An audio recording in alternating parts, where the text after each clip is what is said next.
It's time for Hostel Discourse. Here's your host, David Rolfing. Hey everyone, welcome back to Hostel Discourse. We have a great show planned for you on episode 19. Apple's mobile keynote was just this afternoon, so we'll be talking about that and the new iPhone releases, as well as debating these two debate questions. Debate number one, what is the best item of fictional technology to have in the real world? Caveat, has to be smaller than a microwave. And debate number two, what is the best 20th century decade in America?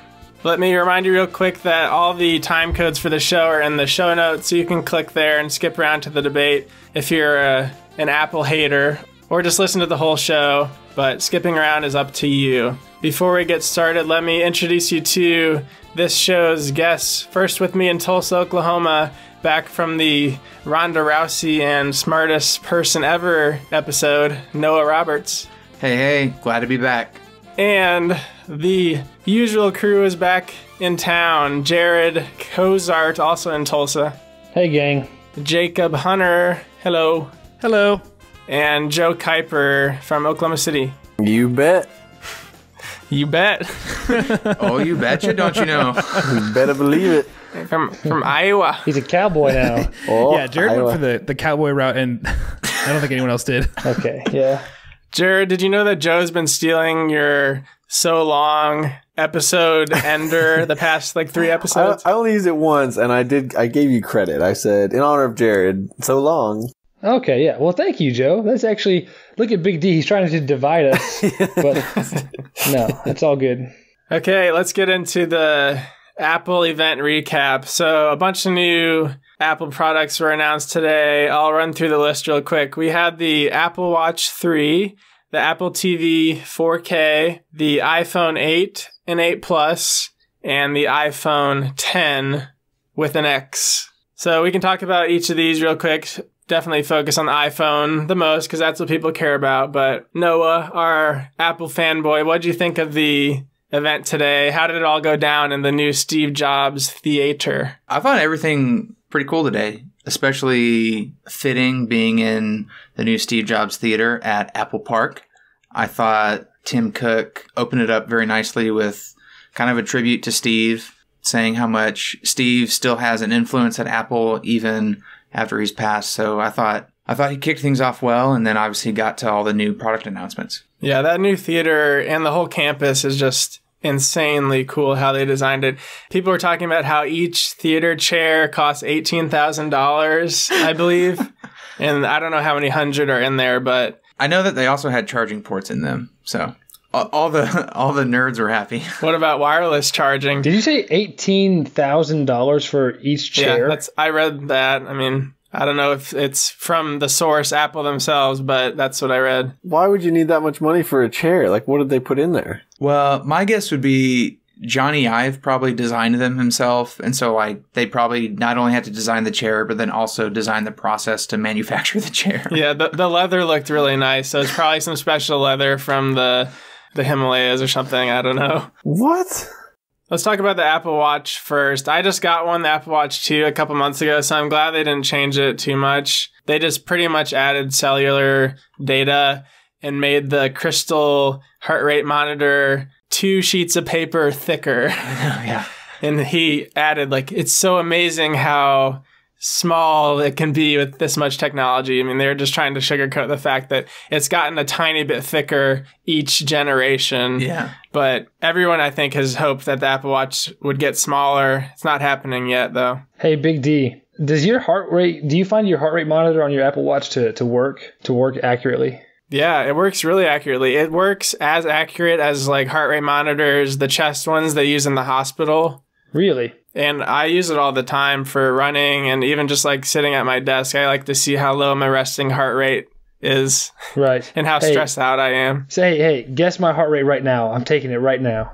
77. 65. I must not be worried about you guys at all. You got ice in your veins. Well, your blood pressure could be high. A little more correlated with stress. No, that's a downer. I'll read mine too. All right, Dr. Joe. Get the heck out of here. I'm at 85. Hosting duty's a little more nervous. Good thing you have your strong drink. Right. My water. Next item on the docket was the Apple TV 4K. So the exact same enclosure of hardware, a new faster chipset, and it can output 4K now. Do any of you have 4K TVs? I do not. I don't know. The Hostel just got a fancy new TV. I don't know if 4K. I'm pretty sure it is 4K. Ooh, so advanced. Doesn't like how good does your vision have to be able to tell the difference between 1080p and 4K from a regular couch distance? If they're side by side, you can tell for sure. The thing is, like right now, your cable box is only outputting 1080. If you had the new Apple TV or the new Xbox that actually put out 4K, you would be able to tell the difference. Right. But most devices or Blu-ray players right now don't even do the 4K. So that's why you haven't really noticed yet. Yeah, but like, Noah, have you been able to compare them side by side? Or has anyone? No, but I've watched some Netflix content on my brother's TV. He just showed me a few clips from Daredevil and a few other Netflix shows. But to me, and Apple makes this point, and I think most people would say it as well, 4K is a big deal, but the bigger deal is the HDR, high dynamic range color, which I think is probably a bigger deal. And that's what, but again, that all just depends on your content source. So if your cable box doesn't do it, it doesn't matter. But like Netflix has content, Amazon has content. But isn't there also a point, like, have you ever watched a Blu-ray DVD and just found the contrast to be so high, or like the colors should just be almost not that pleasing to look at? I haven't found that personally, but my parents' TV at home, I don't know what type of screen it is, but it almost looks like real life, like almost too realistic. And I think they have HDR color, so that might kind of be what you're talking about. Do they also have a high refresh rate? Yeah, no, that's it. The refresh rate. The smooth motion makes it more realistic looking. Yeah, more like your eyes and less like film. Anyway, I thought the coolest part, which I thought was also very not Apple-like, was that Apple's going to be upgrading, you know, anyone who has bought HD movies through iTunes or TV shows through iTunes get an automatic upgrade to 4K, which I thought was pretty cool, given that that's something that would usually be considered a premium. Yeah, it's surprising for them to give out a freebie like that, but refreshing. The next product was the iPhone. They started with the 8 and 8 Plus, which are more like 7S and 7S Plus upgrades, I think, than the last phone, which was the 7. Some of the big things that stuck out to me, they had portrait lighting camera modes, so you can take a portrait photo and then either while you're taking the photo or after, adjust the lighting to make it really look like professional lighting. It was really cool what they showed, but obviously those are more controlled environments than real life. And also a few different settings on that. There's a couple options. Some of them are kind of like really nice Photoshop jobs, like getting rid of the whole background and making it all black. They looked pretty cool. And then the camera also shoots 4K at up to 60 frames a second, which is awesome. That'll look really good, especially if you have a DJI Osmo stabilizer for your phone. That could be like your 4K camera you use to shoot nice videos. And then they also showed off some augmented reality games and AR kit. The game they showed was kind of like this real-time strategy bird's eye view game, which it looked incredible. The detail, but like I didn't even think of using AR gaming for an RTS like that, but it was a really cool idea because you can kind of like move around the map and control where your armies are going and stuff. And then like, I don't know, it looked really cool to me. I don't know if you saw that. I think AR kit over the next 2 years will probably be the most lasting feature of iOS 11, and obviously the new iPhones take the best advantage of it. They also showed an example of using an AR app at a baseball game, so that if you hold up your hold up your phone to the field, and it shows little pop-ups of what each player are, like with their headshot and like some stats about them and stuff.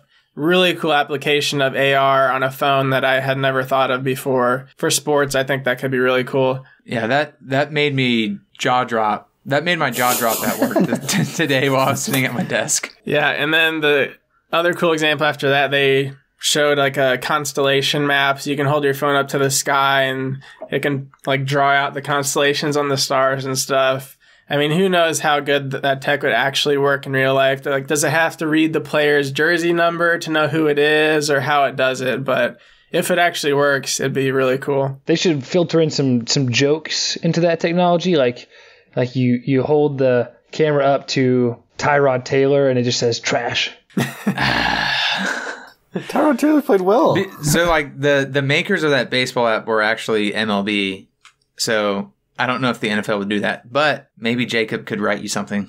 Yeah. Yeah, get on that, Jacob. Yeah. Hey, to be honest, though, I like Tyrod. I was just taking a shot at my boy Noah. I understand. And lastly, after the iPhone 8 was the iPhone 10, the 10th anniversary iPhone. That's why they named it that, but it's spelled with the Roman numeral 10. And Just like Mac OS 10.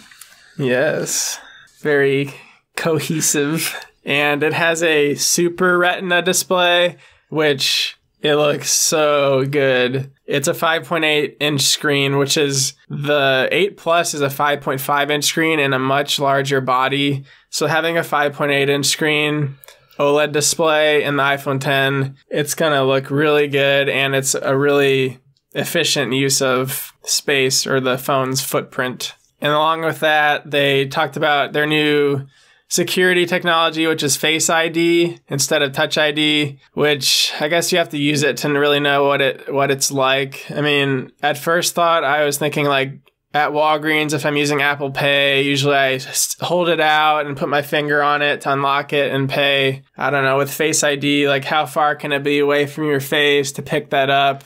That could be a little weird. Yeah. I'm most interested to use it in real life and see how well the angle of the phone affects whether it can pick up your face. But even from the examples, it seemed like someone could hold the phone in a kind of normal handheld position, not like right in front of your face, and it was still able to pick them up. So we'll see. I remember a lot of people doubted Touch ID when it came out because most other fingerprint readers were trash at the time. So I'm hoping Face ID kind of works much better than other facial recognition technology does right now. Yeah, I've got faith. Because the Touch ID, like that thing will pick your thumb up from like any direction. Yeah, and you set up your face in a similar way by like spinning it and changing angles of your face. So I think it should be pretty good. Your face runs through neural networks in order to analyze it, and it like learns your face. Even if you grow 5 o'clock shadow during the day, it like knows how your face changes. They even mentioned having an evil twin. I can't remember if they said like that's the only case where somebody could use their face to unlock your phone, or if they're saying even that doesn't work. I can't remember. I know that they were saying Face ID, like your face registers 1 per million people, whereas fingerprints more like 1 per 30,000, that there would be like a failure. So in theory, it's an improvement. And they went to Hollywood and created prosthetic masks of their faces and tried to spoof each other's phones.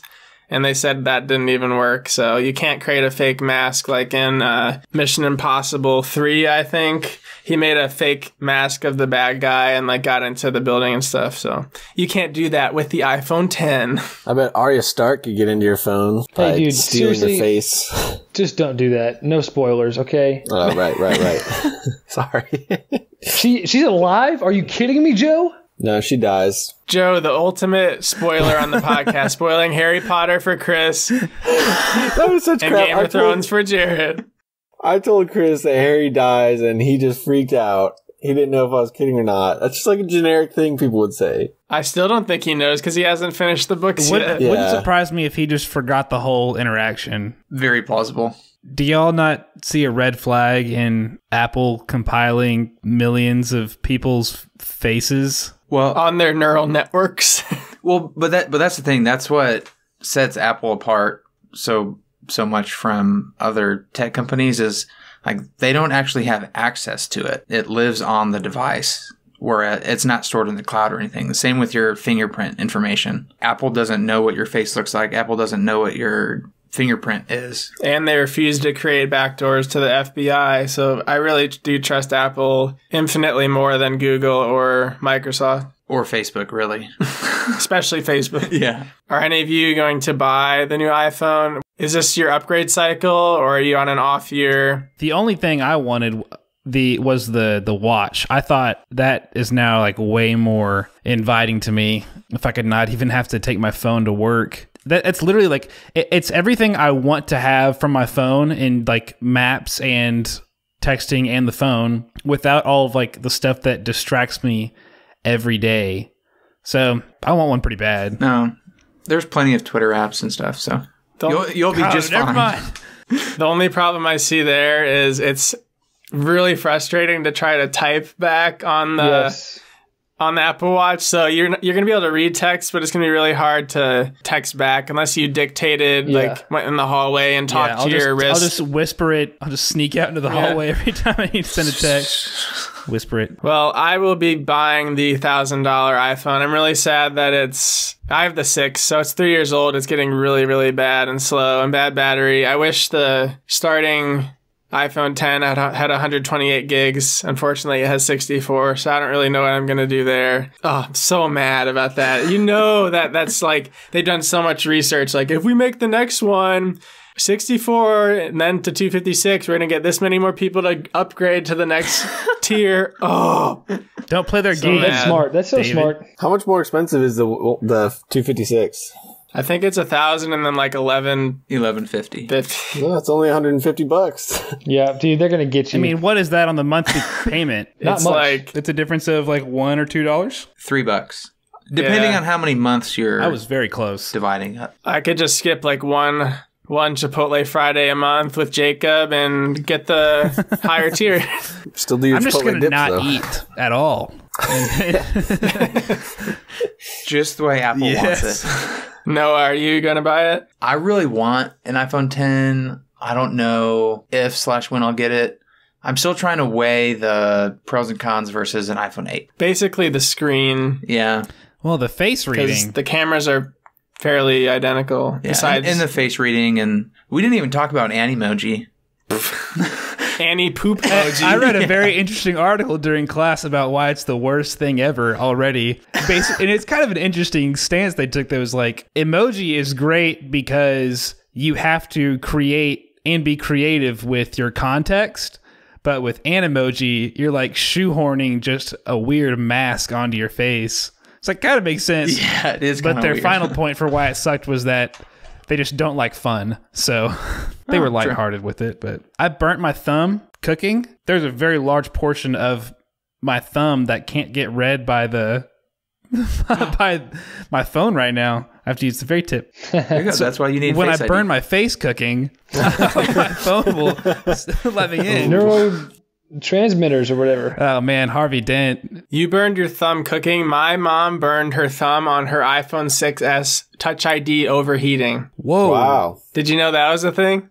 Sue. What? Sue. Yeah, she Sue. burned her thumb. She has a scar from her phone because the Touch ID plate had a problem with overheating on the 6S. She had a blister and everything.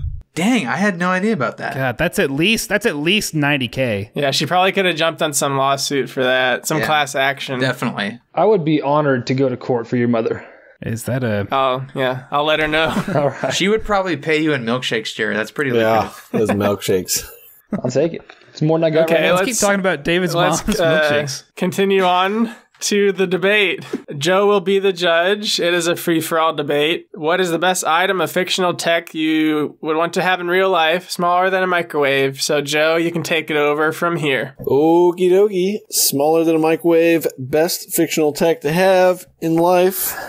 We're going to start things off with each of you going down. Give me kind of a 30-second to a minute intro. More than 30 seconds intro into both what you picked and then why that is a great option. Please refrain from rebuttals for the other people. We'll get to those later. So let's start off with Jared, because I saw you first. Yes. All right. 30 seconds. Here we go. I choose the remote control from the movie Click for the reason that we've left this question very vague. What's the best item? What does that really mean? I don't really know. But a remote control that can control time. It's just the most well-rounded item you can choose. It applies to the most situations. So that's the intro. It covers all the bases. You really wowed me with that. Whoa. Honestly, the debate's over. Yeah. All right, let's move on to Jacob. If you think about the major problems the world faces with impending overpopulation, energy becomes the root of most of these issues. And we can solve a lot of these problems, or at least make giant leaps and bounds, if we were to have... There's tons of fictional versions of like the infinite power source, but my favorite is the arc reactor from the Iron Man comics and now movies, because it's only ever described as clean, efficient, and cheap. It is a huge solution to a lot of the world's biggest problems, and it also poses very few and less impending ethical dilemmas as other devices that have already been mentioned do. That's just mine. Oh, sorry. I was trying to be more broad about that, but... To me, people having too much sex is the reason for overpopulation, but I like where your head's at, and we will move on. Joe, I thought people were having less sex now. That might... Like in Japan and the U.S. Millennials, right? I think the developed world, or undeveloped world, would beg to differ. Very true. Joe, you're so woke. So woke. Stay woke, everybody. But let's go to Noah next. Okay, so I chose the object of every 3 to 90-year-old male's fantasy. That is the lightsaber. While some may see it as purely dumb toy, I think it allows humans to unleash their inner Jedi, whether it be in a room of their house by themselves, just practicing their lightsaber skills, or it also has practical uses as well, including but not limited to replacing every household's chainsaw. Imagine how much easier it would be to cut down unruly trees in your backyard with a lightsaber instead of a chainsaw. Even just kind of clearing brush around your house. That's so lame. Honestly, I think it's a pretty good choice. So not only does it have kind of the ability to fulfill those childlike instincts of all humanity, but it also has practical uses as well. Well, all right. Let's move on to David. I'm excited to rebut that, Noah, but I'll go on with mine. I chose the portable automated somnacin intravenous device, better known as the passive device from Inception, Christopher Nolan's great movie. This is the suitcase that opens up and has IVs for up to, I think, about 8 or 10 people to be injected with the drug that puts you into the sleep and dream state where you can control your own dream if you're the dream creator, or you can jump into one of your friends' dreams and mess around in their world that they've created from their mind. I chose this device because it sounds extremely fun. It's the best virtual reality experience you could have. You can do anything you want. I could create the world of Halo in my mind if I wanted to. Joe, you yourself picked Sword Art Online for the best anime world to live in. This is that world, only the virtual reality world you can live in could be anything that you dreamed of. So that is why I picked the passive device. Yeah, Jared did not like when I picked that answer. Yeah, a quick last place. Despite the fact that I was arguing for saving, the lives of 56 million disabled people in the U.S., but whatever. You aren't saving their lives. Well, improving their lives. Anyway. Whoa. So They didn't have to be saved, Joe. Fair enough. Yeah. Ruin their death. So basically, to summarize things so far, we have the ability to manipulate dreams versus time travel versus gardening versus clean energy. No, I'm kidding. We will now let you guys do some rebuttals. So from here, we'll kind of make it an open floor. Whoever wants to go first can take over. We'll rebut for a little while, and then sooner or later, we'll get to the final statements. So let's have at it. Jacob, you say that your energy source, the arc reactor, will change the world. How are you going to change the world with one little arc reactor? How much energy can that produce to change the overpopulation of the Earth? There's a process called reverse engineering where you can take a piece of technology and then study it and learn more about it and how it can be created. Pardon me if this is so far-fetched, but I assume had I this fictional technology, I would be able to pass it on to capable minds that could study it, understand it, and duplicate it. So the thought never even crossed my mind past that point because it just seems so reasonable. I think the question itself kind of excludes that possibility. It's what item of fictional tech would you choose? Yes. It's not unlimited items. You can choose as many arc reactors that fit in a microwave. Oh, well, So that gives you probably like 8 or 10. I was asked to pick the best fictional device to have, the only restraint being that it had to be smaller than a microwave. So that's what I picked. I'm really comfortable with the choice that I made, and I feel like it fits the prompt very well. However, I don't know if I could say the same for David's, because in his own opening statement, he provided that it opens out and extends to IVs that attach to the users of the device. But I think it's semantics, and it's not really the heart of the debate we're having. Well, sure, every user of these devices will be larger than the microwave, I assume. Yeah, but they don't have to grow or expand outside the the volume of a reasonable microwave to be used. A lightsaber extends past the length of a microwave. Another reason why that's not the best choice for this debate. Okay. Unless it was a light dagger. That's true. That's true. That's not what you chose. Okay, first No, with I'm the just brush kidding. and now with the light dagger, you're just like hitting all these points I had never thought of.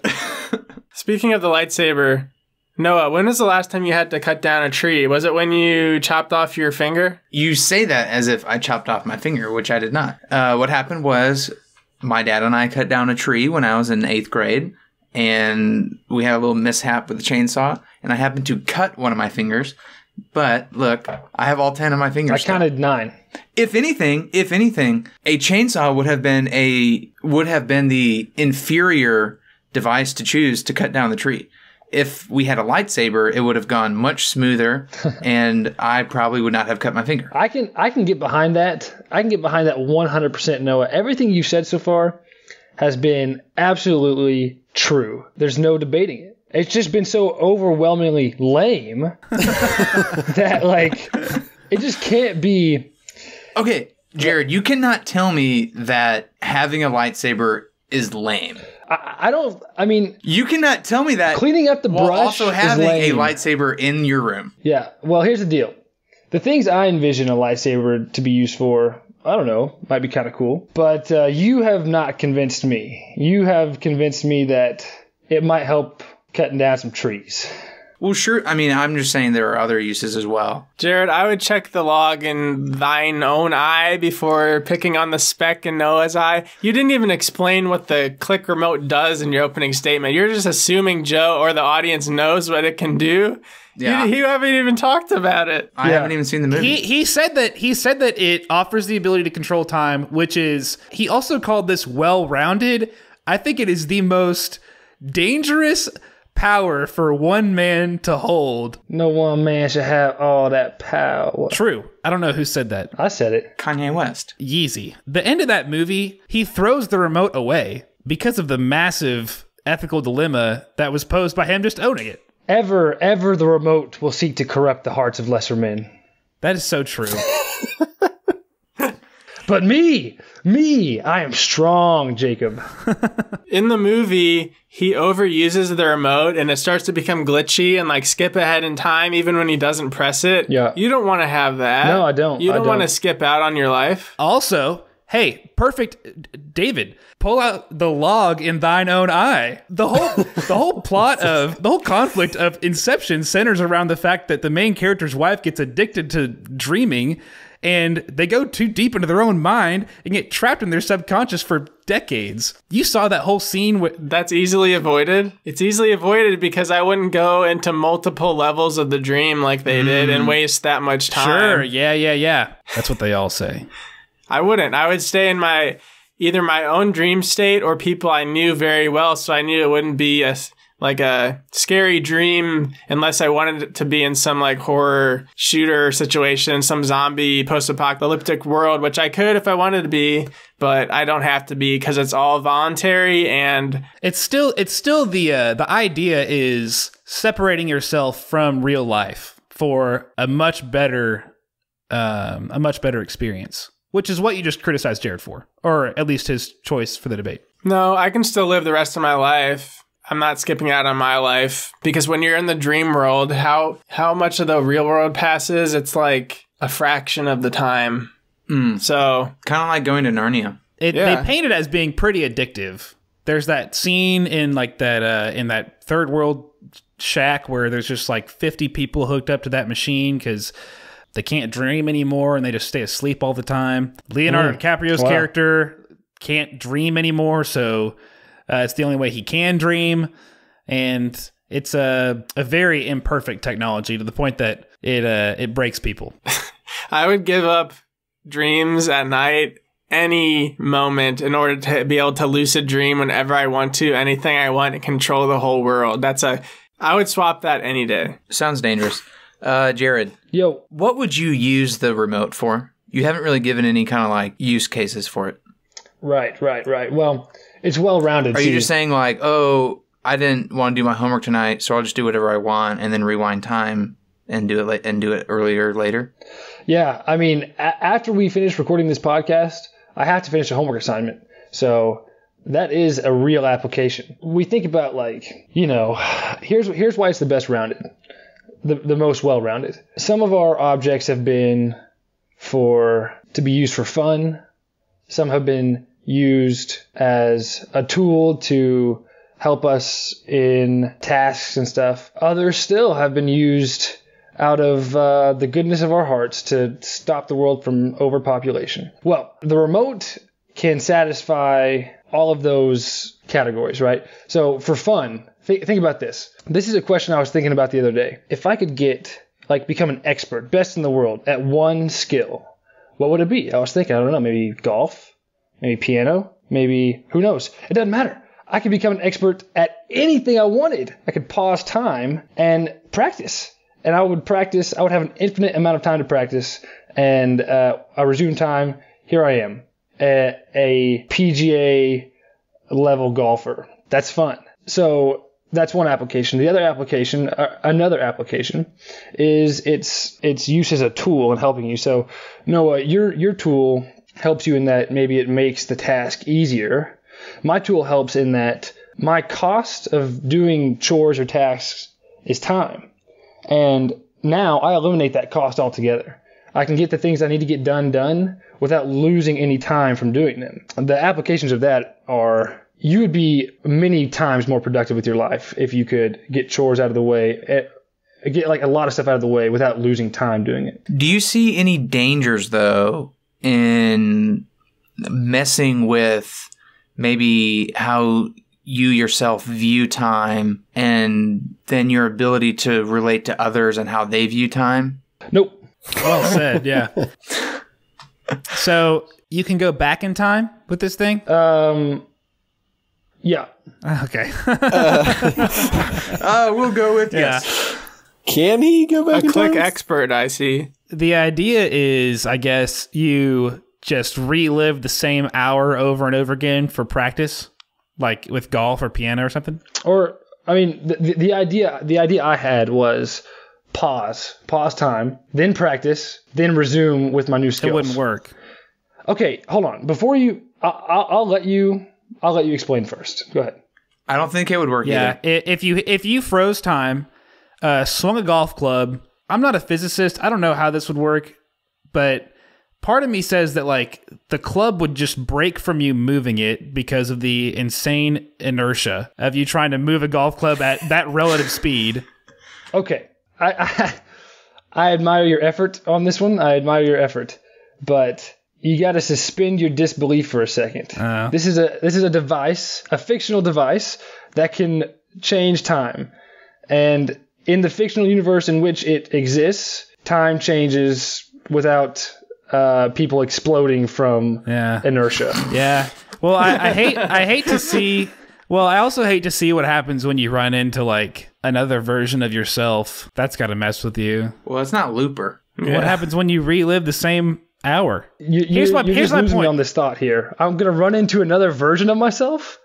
If you go back in time, okay, at the end of this podcast, if you go back in time and say you are right outside your door and you walk in, are you not going to see yourself recording this podcast? I might. Hey, Jacob, that is darn good advice, my dude. That is darn good advice. You have to kill the other one. From now on,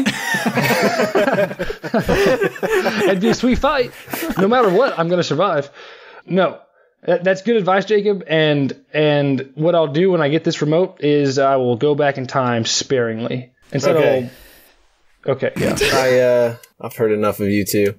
Yeah, they're so dumb. I would like one quick thing before we do final arguments is I want one of you to take a jab at Jacob's argument because I've kind of heard like negatives toward people, but I haven't heard too many people talk about Jared's or Jacob. Sorry. So could someone do that and then Jared's, right? Yeah, everyone bash Jared's. Bash Jared's. I think the thing about Jacob's would be one, the point that David brought up already, one versus many, but as an aside, I don't know if you can necessarily tie the issue of overpopulation to simply energy needs. I guess I would see that as an oversimplification of the issue. And if your argument rests on that, then I think it's not strong enough. But if Joe is willing to buy the fact that the solution to overpopulation is unlimited energy, then I guess Jacob's argument is pretty good. All right, everyone go through and give me your final statements. Wait, hold on. Can I jump in on this Jacob thing? Yeah, give me something quick. Oh, something quick? Okay, that's going to be a problem, but I got two things. Two problems. One is that please reference episode, I don't know what episode it was, 14 maybe, about superheroes, because, you know what, I'm going to scratch this argument. What? I was going to say that Jacob's idea about reverse engineering would be great if a Tony Stark existed. But there's nobody on Earth remotely close to as intelligent as Tony Stark is. So I say good luck with that. Here's my second point. The biggest problem with Jacob's argument is that there's a better alternative. And that is the remote. It's way better. It's way more well-rounded. Jacob's can do one thing. It can satisfy like one need, whereas the remote can satisfy many, many needs. Okay. Now we're going to go through. I want everyone to give me kind of a final statement. You can use this time to either bash someone else's or to praise your own. Do whatever you think is necessary for you to persuade me. And let's go in inverse order of how we started. Okay, so David starts. Gladly. So my pick is not purely for self-entertainment. I could use this device to go to hospitals, go to kids that are paralyzed, and allow them to live out their dreams, be able to walk around in their dreams, lucid dream, and do whatever they want. This could change people's lives, much like Sword Art Online could. And on top of that, it'd be a great time with your friends doing whatever you want in the dream world. I'm serious. Like, it'd be incredible. An experience that none of us have ever had. So I feel like you're underestimating kind of, imagine Inception, the movie, only you can make whatever you want, not just what's in the movie, as well as the acts of service, allowing others to use it who are less fortunate than myself. So that's my final statement. All right, now we go to Noah. I think I did not try to hammer home the point about how much fun having a lightsaber would be. I kind of got sidetracked with the more practical applications and that it could replace a chainsaw. But I just want everyone to think about from the time that they first saw Luke get his father's lightsaber in A New Hope. You know, every young boy has always wanted to have a lightsaber because it gives them the power and it allows them to live out their dream of being a Jedi. So I just want you to emphasize that. And then I also want to ask David if in his dream world with his friends, would they host a podcast in their dreams?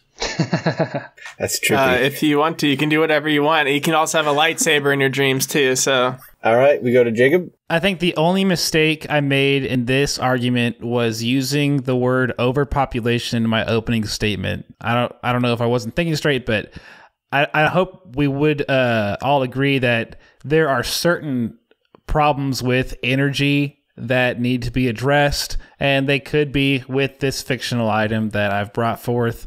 I'd like to finish by saying I don't even think the chainsaw thing is that good about a practical use for a lightsaber, because they make these vests where if you drop a chainsaw on them, they automatically like shred up in a way that it jams the vest. But if you just dropped a lightsaber, it would just slice your whole arm off. So it's way more dangerous as a power tool. So that would be my final statement. All right. Jared, what do you got? To Big D, I say you're not doing those people a favor, okay? Reality is too important. Tricking them is not worth it. A bad reality is better than a good lie. To Noah, I say your argument was just not convincing enough today. And you've heard my thoughts on Jacob. You mean Jacob's I'll end by argument? saying, well, as a person and his argument, and as a person, hey, love you to death, pal. But your argument is second best today because it has a better alternative, and that is the remote whose range of options for which you could use it is the widest, and for that reason is the best. All right.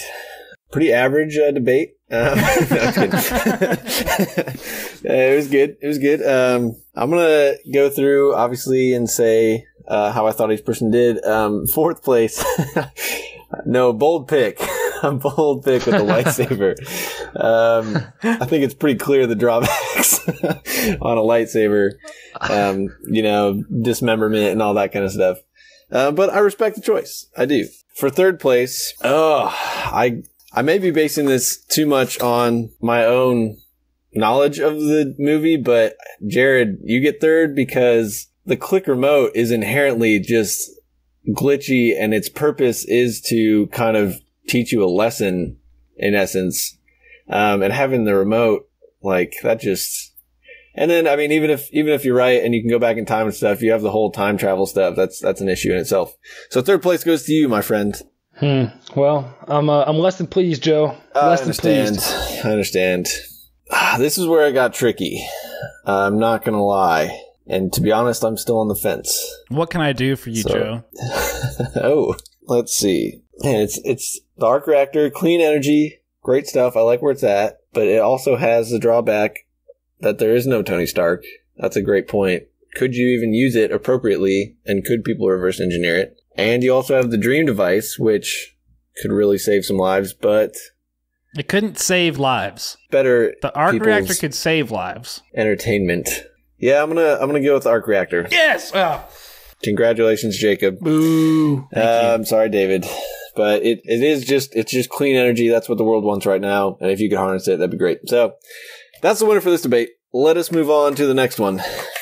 Debate number 2. What was the best 20th century decade in America? Okay, Joe, you can dictate the debate. Yes, sir. Once again, we are going to go through with our opening statements, around 30 seconds-ish. So I believe you each have picked your choices. And this time, we will start from the middle. That way everyone kind of gets equal footing, sort of.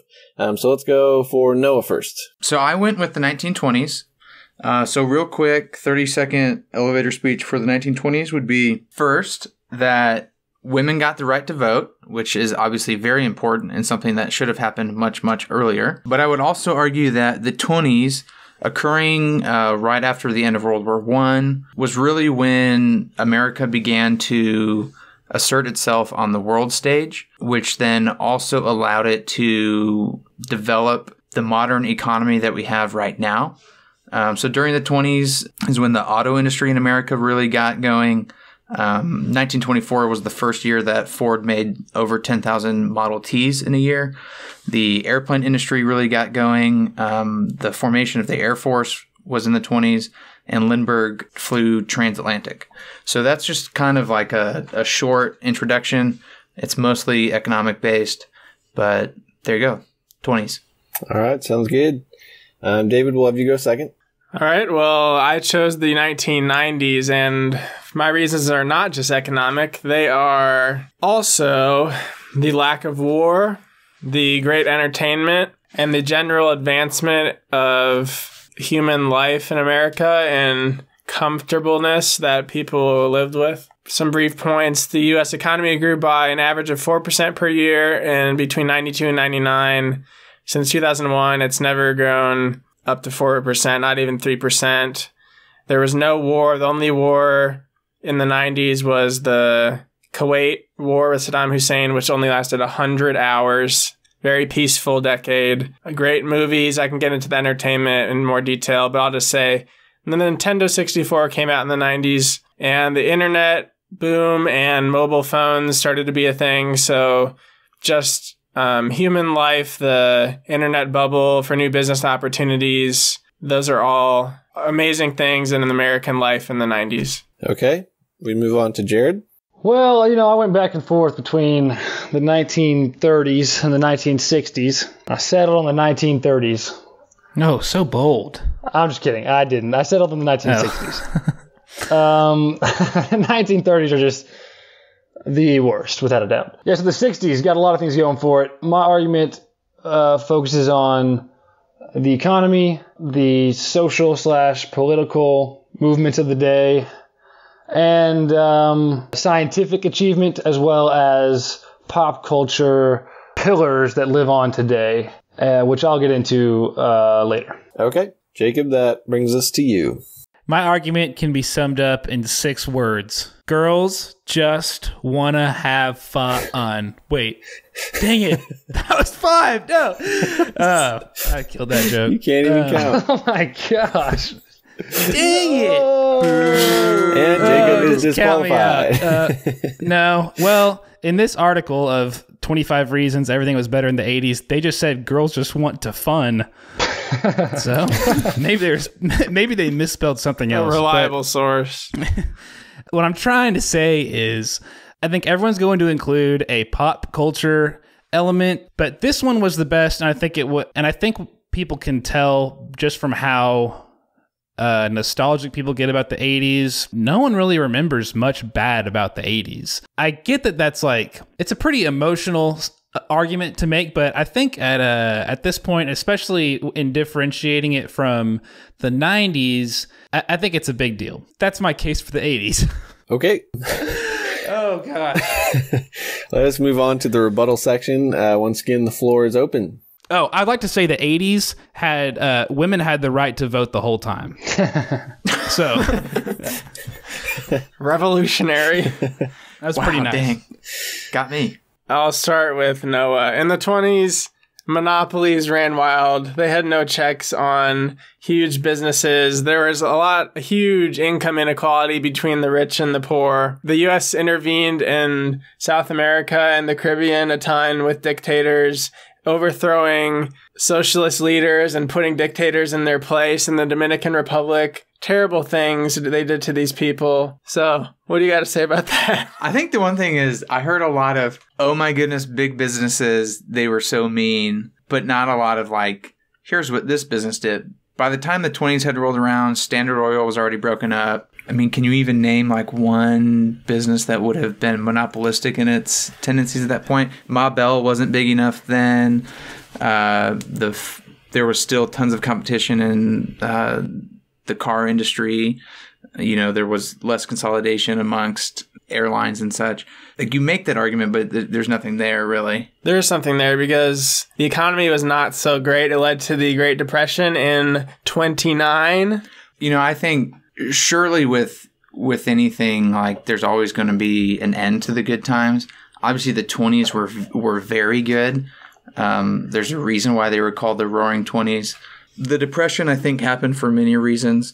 I don't think you can pin them down on any one thing. One of the reasons I would say is that during the 20s is when many people first began to encounter the idea of investing, especially in the stock market. And as more non-financial professionals became involved with it, it obviously became less stable and snowballed. But I don't think you can discount all of the other good things that happened during the 20s, including, like I mentioned before, the birth of the modern auto industry and airplane industry. Not to mention the cultural touchstones of the 20s as well, especially The Great Gatsby, which I think there's a reason why it has continued to live on and be considered the great American novel. Also on income inequality and such, the 20s is also when the U.S. first kind of crossed the inflection point of more than 50% of people living in cities. So it really laid the bedrock for, I think, the America that we live in today, and I think can be appreciated for that, despite it ending with the beginning of the Great Depression. One of the few things the 20s is known for, Art Deco, which is very present in Tulsa. Hideous. Whoa. A terrible wave of architecture. I'll give you that it has a great presence in Tulsa. However, what do you make of the Empire State Building? Is that, some would argue that that's like kind of the greatest example of Art Deco architecture. Are you not a fan? Greatest example, it's still hideous. Whoa. Okay, well then there you go. That was built in the 30s, bro. Well, sure, he was just talking about Art Deco in general. The style came out in the 20s. Right. I would argue that Art Deco is awesome. Well, I was just saying, my house that I currently live in was built in 1928, so +1 for Noah, you know. Yes. If nobody's going to say anything bad about the 90s, I'll go over that a little more. So, well, okay, I got some bad things to say about the 90s. Saying that the Kuwait thing, like, oh, that just lasted 100 days, not a big deal, I think really discounts everything that happened in the Middle East in the early 90s. Sharp point there, Noah. But those weren't American conflicts. That was the only American conflict. Operation Desert Storm. I mean, that American soldiers went there. Like, we had boots on the ground there. I mean, it's not just like, oh, that was 100 hours, not a big deal. I think you're kind of discounting that. Anyway, what is very good about the 90s?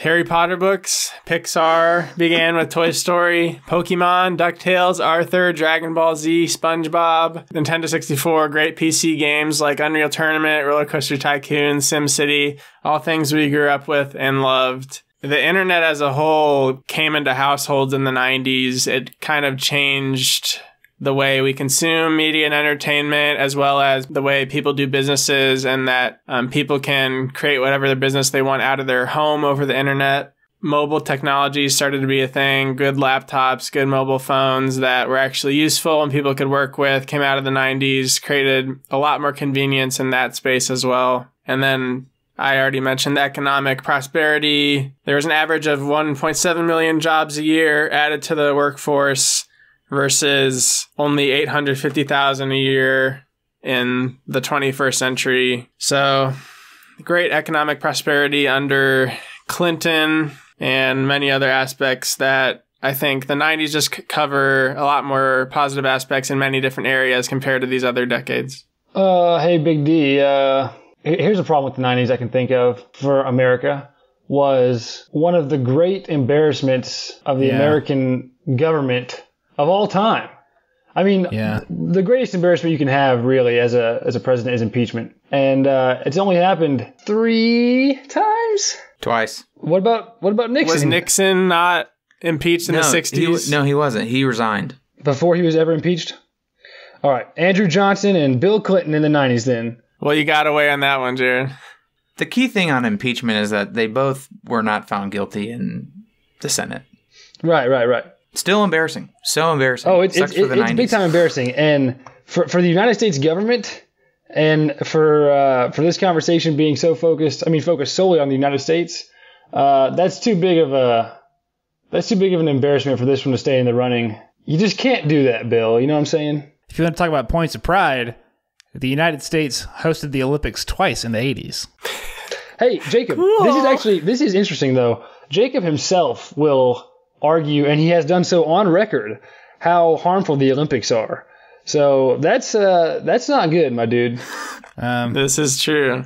But people are very proud of them. Yeah, but it was different in the 80s. It was better. Hey, Judge Man. Yeah, it was better. They had Cyndi Lauper. Yes, sir. Let me expand for a sec on this 60s. Well, we'll start with economics. The economy. What's so funny, guys? You're reading everything off of Google. That's a fallacy. Doesn't make his argument untrue. Yeah. Well, let's find out what it is. It might be untrue. I don't deny that I'm reading because, the truth matters. So here it is. Right. So the economy was pretty dang good for a lot of the 60s. Our boy JFK promised to, quote, right from Wikipedia, get America moving again. Oh, Again. That sounds pretty close to make America great again if you think about it. Well, guess what? He did some good things, and by the end of the decade, median family income had risen from about $8,500 to almost $11,000. Big jump. That's called prosperity for the average man, for the hard worker, okay? But that's just economics. Let's get into some of the interesting stuff like social movements. We owe so much to the 1960s, specifically to people like Dr. Martin Luther King Jr. This was his time in history, and the world is truly a better place because he, in the 1960s, lived and did his thing. Other notable kind of great people from the 60s, Muhammad Ali, also an advocate for civil rights, and one of the greatest athletes that the world has ever seen. In pop culture, we got some good stuff. One of my favorites is The Tonight Show. The Tonight Show started in the 60s. How about that? Did you know that? Bob Dylan, we got the Stones, Elvis, still around in the 60s. So we got some good stuff going on there. And then, of course, scientific achievement. Maybe one of the greatest decades for scientific achievement in America's history, let alone in the 20th century. And we made it to the moon. Maybe. So all of these things together make for a pretty great decade. You say maybe? Yeah, maybe. Who knows? President was also murdered. Yeah. Well, that also, Jared, I think you skipped over something pretty important. What do you think about the Vietnam War? Would you say that would be like a good thing that happened in the 60s or like a bad thing that happened in the 60s? I think many people would argue that it's kind of like a blemish at best. Yeah. And to just kind of ignore that, I think is irreverent. Irreverent. Because not only were the soldiers needing to go over there and going through these horrible situations, you also had incredible unrest at home with protesters and also draft dodgers. A lot of Martin Luther King's speeches were geared at African Americans being drafted into the war, not having the freedom to choose if you were going to fight or not. And there were negative effects of the war even after the war ended. A lot of cities around the country were ruined because soldiers came back and they had nowhere to live. And that's when the suburbanization of cities happened, when poverty increased in cities and people moved out of the cities because they needed places to live. And that has ruined a lot of the populations in cities and increased crime rates. And that was started after the Vietnam War in the 60s. Yes, it's true. War is terrible. And what is it good for? Absolutely nothing, my friend. The Vietnam War is the biggest, I mean, without question, it's not even close, the biggest downside of the 1960s. However, I don't challenge you. I make the claim that there is no decade in the 20th century, at least none that we've presented in this argument, that is without the United States' involvement in war and death and destruction in that realm. It is a blemish. It's much more than a blemish. But you add it all up, and the 60s are still the greatest, especially when you subtract all the conflicts from the other decades that have been presented. Nobody's taken a jab at Jacob yet in the 80s. I think it's because there's not much memorable from the 80s besides crappy hair metal bands. And get this, you could smoke on airplanes. God, that's all I'm going to say. What a time. Damn, Jacob, are you okay with that? Well, if that's the worst thing anyone has to say about the 80s, then I guess I rest my case. But there's nothing good. I forget what you said that was good about the 80s. I think there's a really important part of it being in memory. It's at a point where a lot of people lived it right now that are still alive, and so it's remembered very nostalgically. And so a lot of the culture right now of the 80s, it's basically faultless on a large scale. People just agree that 80s music was good and the movies were good and the comedy was good. So I think it has that factor going for it in the most part. Hey, Jacob, did you do much research about the economy in the 1980s? Yes, I found out that the inflation rate stayed at 5% from 82 to 90. Really? Isn't that cool? Wow. That is cool. Maybe you didn't see that the 80s were home to one of the worst global recessions the world has ever seen. And that inflation spiked in the United States at 15%. 15%! Okay, I think that is enough from all of you for now. So, before we do our final statements, I'm actually going to throw in a little fun fact for the audience here, and give the presidents that were in power during each of these decades quick. So the 1920s were run by Warren G. Harding and Calvin Coolidge. The worst presidents of... Okay, go ahead. The 1960s run by JFK until, of course, the assassination, and then Lyndon B. Johnson after that. The 1980s, yeah, too soon. The 1980s were run by Ronald Reagan, almost exclusively from 1981 to 1989. Darn right. And then the 90s. Can't leave out Jimmy Carter there. Yeah, he had 1 year. One good year, I guess. Yeah, it was a very terrible year. Yeah. I don't know why we didn't bring that up. Ronald's overrated, too. Yeah, and then... Too little, too late. Yeah. None of this is included in the arguments. I'm just giving it for fun fact. The 90s, of course, were George W. Bush Sr. and Bill Clinton. Impeached. Well, George H.W. Bush, yeah. So, with that being said, I'm going to give each of you essentially 30 seconds to wrap up. You can either, once again, promote your own or attack someone else, but 30 seconds, and we'll go in inverse order again. So, Jacob, you start. Each of the other decades all had a massive American tragedy. In the beginning of the Great Depression, an impeachment of a president, and the assassination of a president. And I don't think the 80s were touched by such tragedy. I also... What about the attempted assassination of a president? That's not as sad as the assassination of a president. And I'm quite confident in that stance. And with that, I end my closing statements. Okay. Jared, you're second? Okay. 15% inflation's a tragedy, my dude. And that's no good for the 80s. The 20s led right into the Great Depression. In fact, the 20s in many ways caused the Great Depression. So, sorry about you, Noah. The 90s, Clinton, my dude, hey, love him to death. He embarrassed the country in a major way. And I actually love Noah's point about you seem to underestimate the involvement in the Middle East in the 90s and the impact it's had on what's still going on today. Then the 60s, of course, are what you need to remember is the economy boomed, science and technology reached its peak, pop culture gave us some pillars we still enjoy today.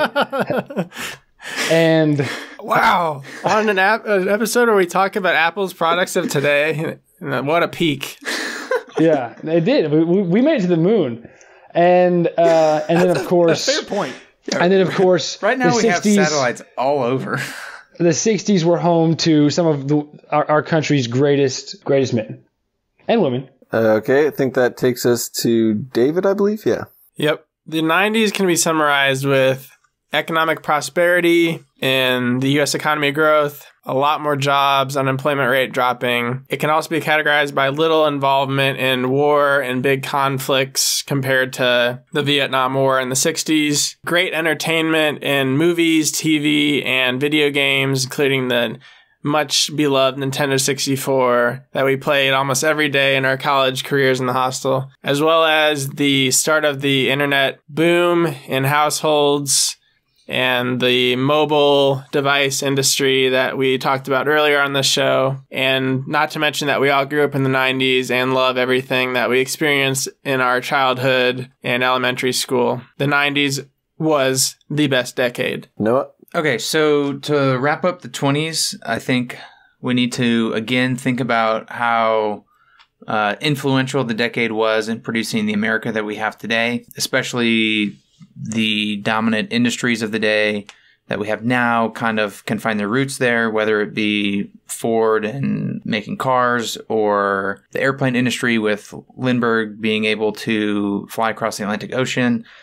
Even in technology, IBM really kind of ramped up during the 20s. I would also want to argue the 90s would be kind of bookended by the Gulf War at the beginning, and then at the end, the dot-com bubble burst, which sent stock spiraling, not quite in the same way as the Great Depression, but I think it's something that definitely warrants mentioning, especially given that the NASDAQ average only recently got to where it was. So I think that's a point that had not been mentioned, but warranted mentioning. All right, guys. Well, I think I have this one all settled out. Oh, wait, can I say one more thing?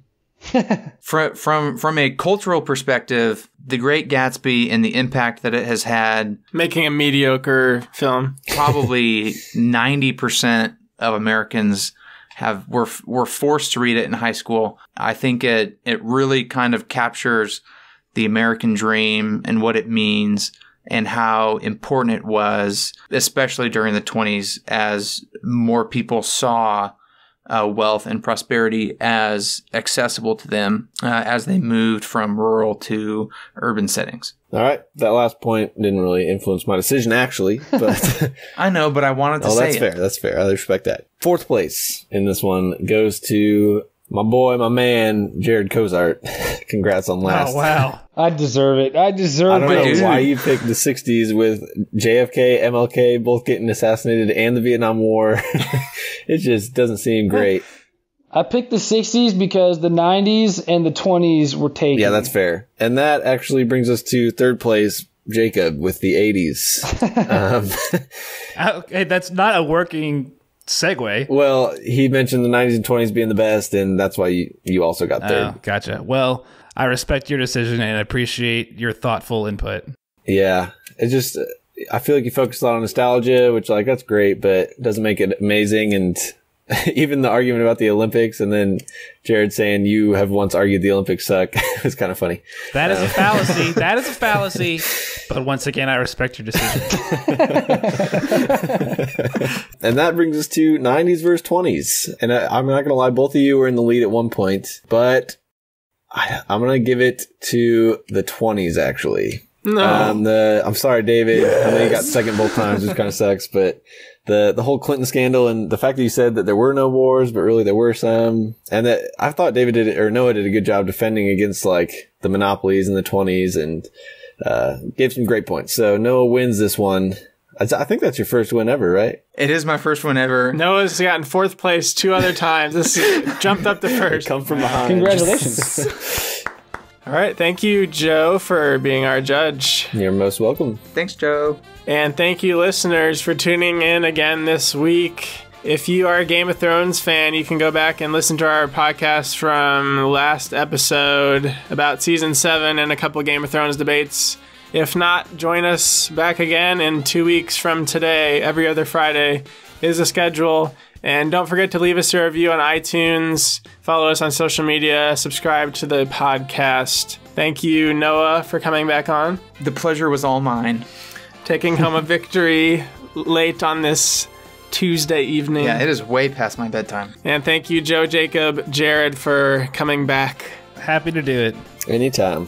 All right, we'll see you guys later. Bye-bye. Bye. Goodbye. Bye. So long. Thanks for listening to Hostel Discourse. Subscribe and leave us a review on iTunes, Google Play, or Stitcher. And check out our other social media accounts linked in the show notes. Join us next time for more inexhaustible debate over the most questionable of topics.